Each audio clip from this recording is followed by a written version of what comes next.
제주의 산과 들, 그리고 푸른 바다는 기억합니다. 70여 년 전 아름다운 풍광 너머로 쓰러져 갔던 수많은 사람들의 죽음을.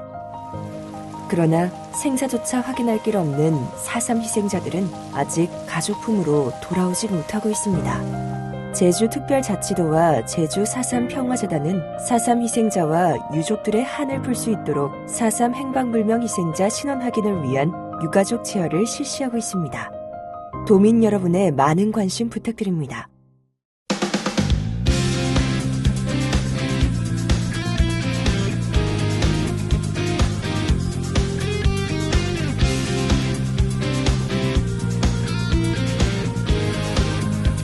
안녕하십니까. 2월 21일 금요일 아침에 함께하는 제주포커스 진행을 맡은 김익태입니다.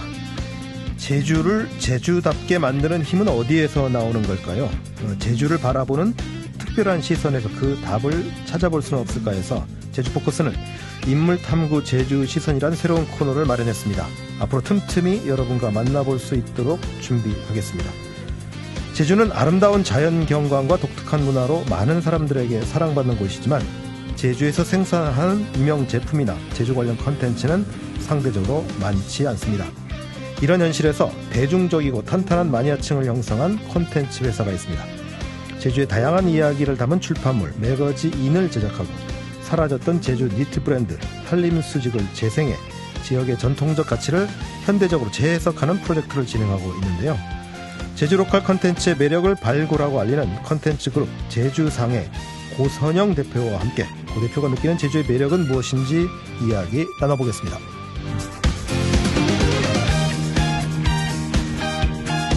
고선영 대표 안녕하십니까? 안녕하십니까. 네. 고선영입니다. 처음에 제가 제주상회라고 해서 네. 뭐 어예인 줄 알았더니 그러니까 아예이더군요. 네네네. 네. 이 눈길을 끄는 장면입니다. 이거 어떻게 이런 이름을 지으셨습니까? 처음에 제가 한 2011년 정도에 제주에 내려와서 정착을 하게 되었고 네. 근데 지내다 보니까 이미 굉장히 제주 많은 사람들이 제주에 내려와서 저마다의 방식으로 제주를 이야기를 하고 있는 걸 알게 되었어요. 그래서 이제 그들의 컨텐츠를 좀 모아서 이야기를 할 수 있는 작업을 해야겠다고 생각을 했고, 회사 이름을 지을 때 사실 이제, 우리 제주도의 제주를 쓰면 어떻게 보면 이제 너무 일반적이니까, 제주에서 제주 많은 사람들이 모여있는 곳이라는 이름으로 이런 아이 제주상회를 쓰게 되었습니다. 예전에 제주소년이라는 그룹도 있었는데, 그게 아이더군요, 거기도. 예, 맞습니다. 네. 그럼 컨텐츠 그룹이라고 하는 이 앞에 수식어가 있는데 이게 어떤 회사입니까? 조금 전에 이제 말씀드리기도 하였었는데, 이제 기본적으로는 제주의 다양한 컨텐츠를 이야기를 한다라는 것이고요. 제주상회를 설명을 드릴 때는 제주 기반의 컨텐츠 큐레이션 기업이라고 설명을 드리고, 뭐 예를 들어서 제주 사람들이 오랫동안 쌓아온 어떤 일상의 가치 속에서 새로운 어떤 자원을 발굴을 하고, 그리고 그 자원을 매거진으로 만들고, 그리고 매거진 안에 컨텐츠를 그 컨텐츠의 성격에 맞도록 이제 뭐 여행이나 서비스 그리고 공간, 제품 이런 것들로 오프라인화하는 그런 작업들을 하고 있는 그런 회사라고 소개를 드리고 있습니다. 2011년에 지금 제주에 정착하셨다고 그러는데 그럼 그 제주가 고향은 아니시지 않습니까? 고향이세요? 아닙니다. 네. 제주가 고향은 아닙니다. 제주가 고향도 아닌 곳에 와서 네. 창업을 하게 된 참 이유가 궁금한데. 네. 일단은 저는 제주 고씨여가지고 50은 먹고 들어간다고 생각을 했고요. 예. 제주는 사실 저는 서울에서 굉장히 오랫동안 여행 작가로 일을 하였습니다. 그래서 좀 메이저한 그런 컨슈머 잡지에서 주로 일을 하면서 여행 전문 기자로 일을 했었는데 그러다 보니 이제 국내뿐 아니라 해외에도 굉장히 많은 곳들을 가면서 이런 지역만의 어떤 고유성 그리고 지역만의 이런 매력 이런 것들을 찾아내는 것에 되게 오랫동안 심취를 했었던 것 같아요. 그래서 그러다 보니까 좀 서울이 아닌 다른 곳에서 산다면이라는 그 생각을 하게 되었고 그리고 이제 그 즈음에 어떤 제주의 매력을 막 발견하기 시작한 그런 배경을 통해서 제주에 정착을 하게 되었고요. 사실은 매거진을 창간하고 싶지는 않았어요. 예. 그쯤에 이제 지역 소멸의 어떤 시기, 지역 소멸과 함께 지방 뭐 서점 소멸의 시기 이런 것들이 같이 막 나오던 때였거든요. 사람들이 더 이상 돈을 주고 책을 사지 않는 시기여서 그렇죠. 예. 이런 종이 매거진을 만드는 데 있어서 되게 많은 그 좀 어려움이 예상이 되었으나 제가 이제 제일 잘하는 일이 매거진을 만드는 일이고 그리고 살면서 발견한 어떤 제주의 매력을 이야기를 하지 않고는 좀 배길 수가 없었던 것 같아요. 그래서 제가 할 수 있는 그런 매거진을 창간을 하게 되었 그런 배경이 있습니다. 전직이 기자하셨군요. 그래서 아이템이 괜찮다 싶었던 게 그 기자에 대한 노하우가 있었던 모양이죠. 예. 그러니까 약간 개인의 취향이기도 한데, 이제 그 여행 기자를 할 즈음에도 뭐 골목 여행이라든지, 이제 제가 첫 책을 2010년 정도에 낼 때, 제 첫 책이 그 소도시 여행의 로망이라는 책이었습니다. 그래서 이런 작은 마을들이 갖고 있는 매력에 대해서 되게 집중을 많이 했었던 것 같습니다. 보통 여행을 많이 한, 그러니까 세계 여행을 많이 한 분들이 나중에 나왔던 결론은, 한국이 좋다. 그 중에서도 제주가 좋다. 제주는 이제 모든 게 다 있는 곳이다. 뭐 이런 스키장 뭐 이런 거 빼고요.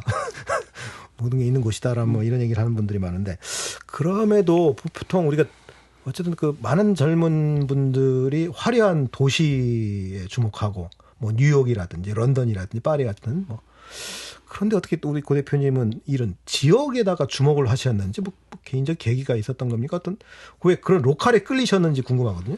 그 앞에서 설명한 거랑 또 조금 연결이 되는데 저는 그 서울에서 나고 자란 배경이 있는데 이제 그러면서 이제 제가 글을 쓰면서 늘 추구를 했던 것은 어떤 다름에 대한 것이었던 것 같아요. 근데 이제 그 로컬 그리고 특히 제주가 가진 어떤 선매, 고립적인 그런 특성, 그리고 어떻게 보면은 어쨌든 국내에서 서울에서 가장 멀리 있는 도시가 제주이잖아요. 네. 그런 어떤 지리적인 특성으로 인해서 그리고 어떤 고립으로 인해서 좀 지켜질 수 있는 제주만의 좀 오리지널한 그런 문화 그리고 이런 사람들의 라이프 스타일 이런 게 너무 흥미로워서 그 속에 들어가서 제주 사람처럼 살아봐야겠다라고 해서 그 삶이 시작이 되었었던 것 같아요. 그래서 로컬 크리에이터라고 하는 이제 그런 일에 한번 해보고 싶다라고 판단을 해서 제주도까지 내려오신 거군요. 네, 그 사실은 제가 처음에 2014년에 이제 제주상해를 만들고 그 창간을 하면서는 사실 우리나라에서 전체적으로 이런 지방이면 지방, 지역이면 지역 이렇게 로컬이라는 단어 자체를 많이 쓸 때는 아니었었어요. 네. 그래서 저희가 그 아마 최초 거의 처음으로 우리 로컬 매거진의 이런 개념을 좀 만들었었던 것 같고 그 이후에 이제 지역에서 좀 지역의 자원을 기반으로 해서 창의적인 일을 하는 사람들, 이런 크리에이터, 그래서 로컬 크리에이터라는 단어를 거의 이제 처음 쓰기 시작했었던 그런 배경이 있고요. 그래서 그것들이 이제 이후에 한 2020년 이렇게 정부에서 이제 특히 이제 중기부에서 그 단어를 이제 수용을 하면서 이제 본격적인 이제 정책이라든지 아니면 이제 사업들을 만들면서 이게 이제 전체 사업이 되었던 것 같습니다. 그러니까 로컬 크리에이터의 1세대 이렇게 붙이면 되겠네요, 이름을? 예, 보통 예, 그렇게들 말씀을 해주시죠. 또 제주상해 여러 활동 중 아무래도 가장 아까 말씀하셨지만 눈길을 끄는 거는 종이 잡지, 매거진 인인데 이것도 표지를 보면 아이가 3개예요. 그러니까 인하면 아이가 하나 해야 되는데 왜 아이가 3개입니까? 이 인도 이제 설명을 많이 드리는데 일단 그 I'm in Ireland now의 약자이기도 합니다. 저희가 이제 온 대신에 in을 쓴 이유는 이제 뿌리를 내리고 살다라는 의미를 가진 어떤 그 좀 문학적 표현이라고 좀 봐주시면 될 것 같고 그 단순하게 영어뿐만 아니라 이제 제가 처음에 제주에 내려와서 정착을 한 곳이 이제 서귀포의 대평리라는 작은 마을이었는데 왜 제주에서 이제 바람의 영향 때문이긴 하지만 되게 이제 어미가 되게 짧아지는 경향이 그렇죠. 있잖아요. 그래서 이따를 인이라고 표현하지 않습니까? 그렇죠. 그래서 저희가 그 처음에 창간을 할 때 리얼 제주 인 매거진이었어요. 풀 네임이. 그래서 진짜 제주의 이야기가 여기에 있다라는 의미로 그렇게 제호를 붙이게 되었고요. 이제 제호에서 알 수 있듯이 사실 저희는 뭐 이런 뭐 그 당시에 막 굉장히 뭐 핫하게 뭐 핫한 식당 뭐 핫한 뭐 카페, 새로운 문 연 어떤 곳 이런 곳들을 사실 소개하는 것보다는 제주에 살면서 알게 된 너무 제주의 이런 소중한 좀 가치 있는 이런 사람들의 이야기를 담고자 하는 마음으로 시작한 잡지여가지고 시의성을 갖지는 않는 것 같습니다. 네. 그렇게 나죠. 시의성하고 상관없지만 사실 좀 깊이 있고 이런 시각도 있네. 어떤 새로운 시각들이 좀 많이 느껴지는 책이었는데 그래도 그 당시만 해도 뭐 지금은 더 심해졌지만 그 당시만 해도 종이 잡지라는 게 과연 이게 시장성이 있나? 이미 죽어가는 시장 아닌가라고 다들 생각할 때였을 텐데 어떻게 종이 잡지를 창간하게 되셨어요? 아마 많은 분들이 저한테 제가 이제 종이 잡지를 그 당시에 창간을 한다고 했을 때 망할 거라고 막 얘기를 했었어요. 예, 그런데 일단은 첫 번째로는 제가 제일 잘하는 일이기도 하였었고, 저는 그 즈음에 생각했던 게 뭐냐면 저희처럼 그 제주가 너무 좋아서 새로운 삶을 좀 살아보고 싶은 어떤 사람들 이렇게 하면서 약간 취향의 좀 디테일화가 됐던 그런 배경의 시대였었던 것 같아요. 네. 그래서 저희가 뭐 이런 엄청 메이저한 이런 아주 많이 팔리는 매거진은 되지 않더라도 분명히 아직까지 이런 아날로그적인 감성 그리고 종이가 이게 손으로 만지는 종이가 주는 이런 그 감성과 이런 것들을 좋아하시는 저희 독자들이 있을 거라고 생각을 했고 거것이 저희가 만들고 싶은 이런 그 인매거진에 담을 콘텐츠를 좋아하는 사람들이 종이를 좋아하는 사람들일 거라고 저희가 이제 어떤 페르소나 저희 독자들을 좀 생각을 해놓고 창간을 하게 되었습니다. 저도 도서관에 가면 이제 가끔 이 책을 보게 되는데 흥미롭다. 아이템을 보면 흥미로운 아이템이요. 이걸 또 이런 식으로 접근도 하네라고 하는 느낌을 많이 받거든요. 사실 뭐 고사리는 지금 뭐 아주 선풍적인 인기를 끄는 제주도를 대표하는 뭐 어떤 컨텐츠가 되기도 했지만 뭐 고사리를 이야기하면 창간호부터 시작해서 뭐 생활의 일부인 뭐 목욕탕 또 뭐 기후 변화가 제주에 미치는 긍정적인 영향 보통 부정적인 것만 얘기하는데 이 제주 사람들이 봐도 흥미롭네 뭐 이런 생각이 드는데 이런 아이템 어떻게 찾으세요? 저희가 매거진의 콘텐츠를 찾는 것은 두 가지 방법이 있습니다. 하나는 이제 도서관, 지역 도서관의 한 코너에 보면 이제 지역 코너가 있지 않습니까? 네. 그 오래된 책, 그리고 오랫동안 이렇게 천천히 써온 그런 책들 사이에서 어떤 한 줄에서 영감을 받아서 시작을 하는 게 되는 것도 있고요. 네. 그리고 또 하나는 사실 특히 제주에서 되게 중요한 것은 이런 어르신들 사람에 관한 이야기입니다. 네. 그 중에서 우리 이제 막 근현대사를 이제 뼛속에 정말 각인했다고 할 수 있는 이런 할망 분들의 이런 콘텐츠들은 굉장히 거기에서 시작한 것들이 거의 대부분이고 특히 이제 어떤 작은 마을에서 이런 할망 한 분이 돌아가시면 도서관 하나가 없어지는 것. 이라고 생각을 하고 그리고 사람 한 분 한 분이 한 권의 책이라고 생각을 하고 있어요. 그래서 저희가 원하는 거, 저희가 궁금한 거, 알고 싶은 것은 거의 그 두 가지에서 모두 다 찾을 수 있는 그런 과정이어서 지금도 거의 10년째 그렇게 좀 컨텐츠를 만들고 있고 그러다 보니 아직도 기록하지 못한 거 그리고 저희가 알아내지 못한 컨텐츠들이 사실 굉장히 많이 있습니다. 근데 이제 계속 시간은 굉장히 빠르게 흘러가고 있고 그리고 또 어르신들은 이제 막 돌아가시거나 이럴 수 있잖아요. 그래서 항상 마음이 좀 조급한 것 같은 그런 느낌이 있어요. 근데 또 나이 드신 어른들하고 인터뷰하려면 의사소통이 쉽지 않았을 텐데 어떻게 그 문제를 어떻게 극복하셨습니까? 제가 언어를 되게 잘하지는 않지만 한 6개월이 지나니까 들리기 시작하였어요. 예, 그리고 저는 말씀드린 대평리라는 진짜 작은 마을에 있었고 아예 표준어를 구사하시는 마을 어르신도 되게 많았거든요.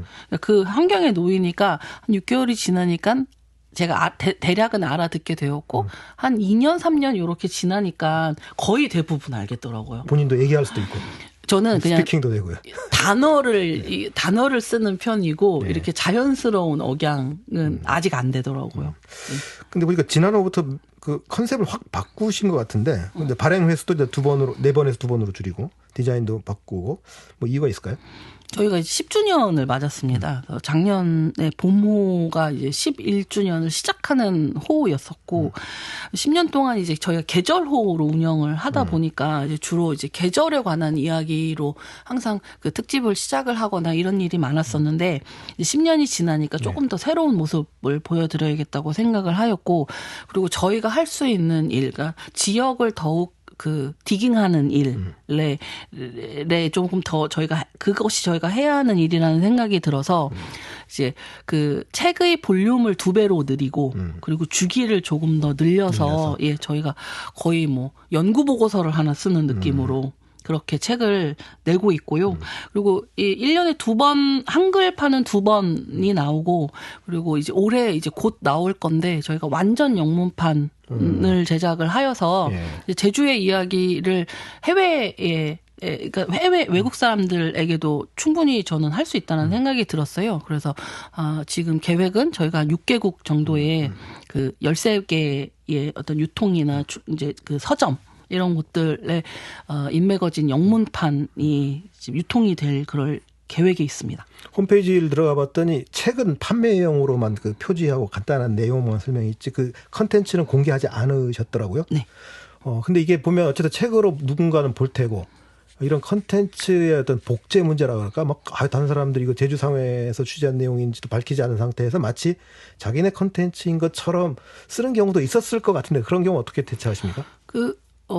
저작권에 대한 이제 부분인데, 근데 사실은 저희는, 크게 개의치는 않습니다. 예, 왜냐하면은 저희가 이제 뭐 책의 그 매거진의 컨텐츠뿐만 아니라 저희가 이제 만든 제품이라든지 이런 서비스라든지 이런 것들에 대한 그 유사한 이런 것들을 되게 많이 하셨는데, 저는 괜찮다고 사실은 생각을 했었어요. 거의 뭐 공공기관이시네요.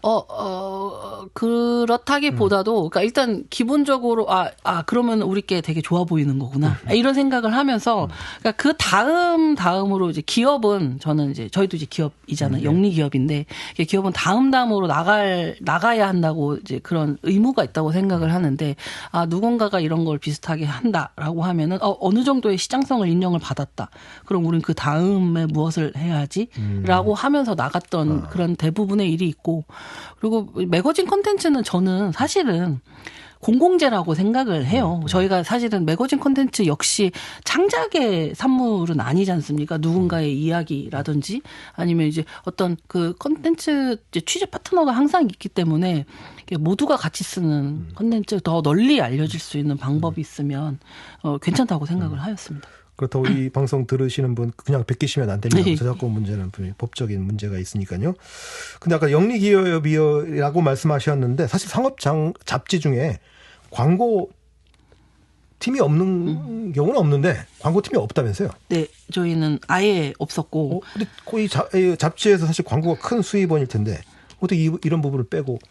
이것도 시작이 약간 조금 웃기기는 한데, 그러니까 뭐 어떤 정식 기업으로 처음에 만들려고 이게 시작이 된 게 아니었었고, 이제 2013년에 제주 관광객이 1,000만 명을 돌파를 하였었어요. 근데 그 당시에 뭐 제주랑 되게 많이 비교가 되는 하와이나 오키나와 이런 게 850만, 860만이었고 제주가 1,500만 명, 그러니까 최대 많았을 때가 2016년 정도로 숫자로는 기억을 하는데 그때 하와이가 1,000만 명이 되었었거든요. 그래서 매거진을 만들어야겠다고 생각을 했는데 근데 매거진을 만들어야 되는데 다들 망할 거라고 얘기를 아까 했다고 했잖아요. 그러다 보니 오기가 생기는 거예요. 그래서 저도 당연히 서울에 있을 때 이제 저는 이제 큰 잡지사에서 일을 하면서 광고 수익에 의존해서 계속 갈 수밖에 없는 구조로도 일을 해봤었어요. 네. 근데 그래도 망하더라고요. 망하지 않으려면 어떻게 해야 되는가를 되게 고민을 많이 했고, 그러려면 결국은 컨텐츠밖에 없다고 생각을 하였었어요. 그래서 망하지 않는 잡지를 만들어야겠다라고 생각했고, 그 기본은, 우리 독자들이 흔쾌히 지갑을 열고, 우리 매거진을 돈을 내고 살 수 있는, 그런 잡지를 만들어야겠다고 생각을 해서 진짜 최선을 다해서 한 꼭지 한 꼭지 만들었었던 것 같아요. 그래서 저희가 처음에 되게 어려운 상황 속에서 창간을 하였을 때 되게 금방 완판이 되었었어요. 그래서 사실 그 힘으로 지금까지 왔다고 생각했고 또 독자분들이 흔쾌히 사주시는 이런 걸로 다음호를 만들 수 있었습니다. 다만 사실 어떤 비즈니스 구조적으로 봤을 때 1년에 4번의 뭐 만권 내외의 이런 매거진을 팔아서 회사가 운영이 되지는 않죠. 그렇죠. 그런데 저희가 이제 아무래도 저희 비즈니스의 핵심이고 저희 이제 회사의 심장 같은 게 인매거진이고 그 매거진의 퀄리티가 어느 정도 인정을 받으니까 그걸로 인해서 좀 파생이 되는 다른 일들이 많아지더라고요. 네. 그래서 그런 뭐 예를 들면 이제 돈을 버는 것, 그러니까 매출이 올라가는 것, 그리고 그 돈을 다시 매거진에 또 투자를 해서 좋은 컨텐츠를 만들고 이런 게 계속 반복이 되었었던 것 같습니다. 책을 기반으로 해서 그걸 사업으로 연결시킨다. 그러니까 단순히 광고에 의존하는 것이 아니라 오히려 충성도 높은 유료 구독자를 통해서 사업을 진행한다 이런 말씀이신 것 같은데, 근데 우리가 아까 책뿐만 아니라 여러 사업에도 좀 진출하고 계시는데 사실 제주도민들은 여기 살기 때문에 사실 그 가치를 잘 모르는 경우가 많거든요. 매일 보는 거니까. 사실 그 외부인의 시각에서 보면 이런 아름다운 거, 이런 가치 있는 게 있을까라고 아마 쉽게 보일 수도 있을 것 같긴 해요. 그럼에도 불구하고 그거 사실 쉬운 일은 아니거든요. 그 비결이 있습니까? 그런 이게 가치 있는 거다라고 뽑아내는 그 비결. 아까 좀 전에 이제 그 앵커님께서 말씀해주신 그 새로운 시선으로 지역을 보는 것은 사실 굉장히 중요하다고 생각을 합니다.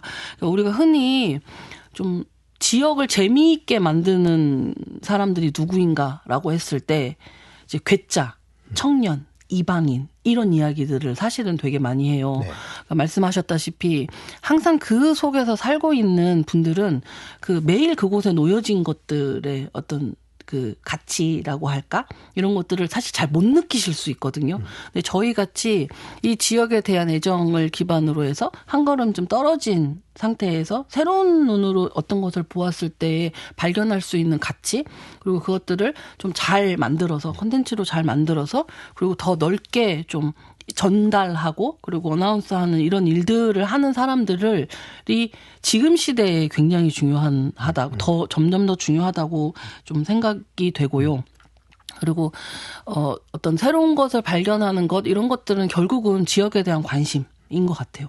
아까 말씀드렸지만 저희는 이제 어떤 동네의 할망들과 이야기하면서 굉장히 많은 그 팁을 얻기도 하고 이제 그런 것에서 시작해서 좀 깊이 있는 이런 컨텐츠로 나아가고 있기도 하여서 항상 이제 귀를 크게 열고 그리고 이 눈을 크게 뜨고 하면서 이제 굿 리스너 그런 자세로 매거진을 만들고 있습니다. 자, 우리가 도서관에 있는 그 책들, 오래된 책들 속에서 한 줄, 그리고 동네에 사는 할망 하르방들의 이야기. 자, 그걸 통해서 컨텐츠를 만드는 것까지 이제 이해를 했는데, 문제는 이 컨텐츠를 사업화하는 것도 되게 다른 차원의 얘기거든요. 그 사업화를 하는 데 있어 가지고 어떤 이거 가치를 찾아내서 사업으로 연결을 하는 것, 이게 말처럼 쉬운 건 아닌데 그걸 사업으로 이끌어내는 노하우 같은 게 어디다 초점을 맞추면 그게 사업화가 됩니까? 일단은 사실은 뭐 돈을 많이 벌어야겠다 이런 생각으로 시작을 했던 일은 없었고 저희는 이제 재미있겠다 이런 생각으로 사실 시작을 되게 많이 하기도 하거든요. 아까 말했듯이 좀 이제 돈을 버는 거는 사실은 뭐 어떤 이런 육지의 큰 기업이나 이런 곳들과 컨텐츠 협업을 하면서 좀 많이 벌기도 하고, 다만 저희가 이제 지역의 것을 사업화를 해서 어떤 좀 좋은 비즈니스 구조로 만들 때에는 시간이 굉장히 많이 걸립니다. 그러겠죠. 네, 그리고 노력도 굉장히 많이 들고, 왜냐하면 기존에 누군가가 했었던 일이 아니었었거든요. 저희가 했던 일들은. 예를 들면은 코로나 때 저희가 이제 오프라인 공간들을 운영을 하고 있었잖아요. 편집숍도 운영을 하고, 그리고 뭐 이런 상점이 붙은 뭐 카페라든지 코워킹 공간 이런 것들을 운영을 할 때 갑자기 닥친 어려움에서 사람들이 제주를 처음에 가장 먼저 타격을 받은 것도 제주였었고, 저희도 이제 뭐 공간을 운영하는 매출이 갑자기 떨어지고 이러면서 되게 이제 심각성을 느꼈을 때, 사람들이 제주에 오고 싶어 한다? 근데 오지 못한다. 그러면은 우리가 가야지라는 생각을 하였었어요. 그러면서 시작이 된 서비스가 계절 제주라는 서비스였었습니다. 저희가 매거진이 1년에 4번 나오고 봄, 여름, 가을, 겨울이 나오는데 그 계절을 책과 함께 담아서 보낼 수 있는 방법을 저희가 이제 제주의 어떤 좋은 원물 그리고 제주에만 있는 원물 그리고 거기에 이제 이야기를 담아서 드리는 건데 뭐 예를 들면 제주에만 있는 산디로 이제 솥밥 키트 같은 것들을 만들어서 배송을 하기도 했었고요. 그리고 또 이제 뭐 가파도 해녀가 딴 이런 뿔소라로 리조트를 만들 수 있는 키트를 만들어서 보내기도 했고 이제 그걸 하면서 단순하게 어떤 밀키트를 보낸다 말고 저희가 전달하고 싶은 것은 사실은 뭐 뿔소라 리조또가 아니고 가파도 해녀들의 이야기. 삶의 이야기죠. 맞습니다. 그걸 담아서 보내는 어떻게 보면은 약간 진짜 이렇게 그릇, 그러니까 컨테이너의 역할인데 또 생각나는 것은 되게 하고 싶었던 이야기가 제주의 이런 토종 닭, 토종 흑돼지에 관한 이야기였었어요. 그래서 구엄닭이 있지 않습니까? 근데 그게 1년 내내 꼬박 길러서 나가잖아요. 근데 지금 우리가 대부분 먹는 이런 대기업의 뭐 이런 레토르트 식품은 거의 한 달 반 정도인데 지금 그럼에도 불구하고 어떤 전통적인 거를 지키는 농부들 있고 그래서 그들의 이야기를 하고 싶어서 실제로 1년 동안 계약해서 닭 500마리를 키워서 1년 후에 판로를 만들어 드리는 거네요. 네, 백숙 키트를 만들어서 보내거나 약간 이런 식의 작업들을 좀 했었던 것 같아요. 벌써 시간이 이렇게 갔나요? 이제 1분밖에 시간이 없는데 그럼 콘텐츠 그룹 제주 상회의 목표는 도대체 최종 목표는 뭡니까?